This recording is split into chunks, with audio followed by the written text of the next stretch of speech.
sapatos ang player na to ng Memphis sa ginawa ni Luka Doncic. Napaluhod na lang kahit ang commentator hindi na naman makapaniwala sa isang pure masterclass performance ni Luka. Trash talk ang inabot nila kay Doncic. May katulong na si Austin Reeves, nagbabalik si Luka Doncic. In 2 games ni Luka, nag-average siya ng 46 points a game. Well, magtuloy-tuloy nga kaya yan. And yes, on pace na naman si Luka Doncic na umiscore ng another 40 to 50 points. AR Showtime crossover at reverse layup.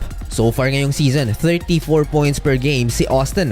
Ja Morant, nice backdoor cut kontra sa kanyang former teammate Marcus Smart. Luka answers back with a 3-point basket. One-man show ulit ang Los Angeles Lakers habang team effort naman ang Memphis Grizzlies. Another 3-pointer for Luka Doncic, 13 points in 10 minutes para sa Slovenian superstar. Sabay tingin sa courtside fans ng Memphis Grizzlies. 13 points sa first quarter si Luka Doncic, late takeover naman si Austin Reeves. Nakalamang ang Lakers 31 to 27 going into second quarter. Second quarter, nice run ng Los Angeles Lakers habang nagpapahinga si Luka Doncic.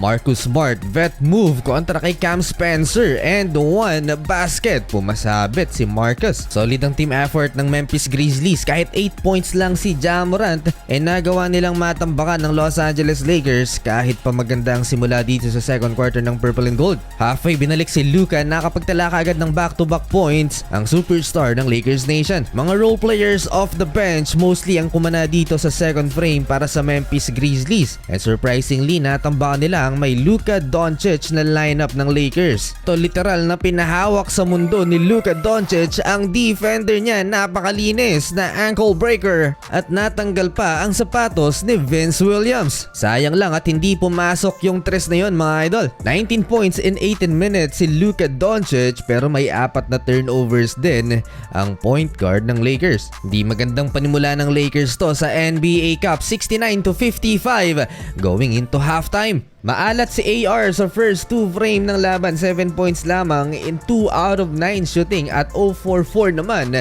outside the arc. Eto magandang panimula ng Los Angeles Lakers at magandang senyales din sa kanilang opensa dahil nakapagtala na rin ng 3 si AR. Baldog ngayon si Ja Morant mga idol, 0-4-5 beyond the arc, hindi rin makapagyabang si Ja sa kanilang home court.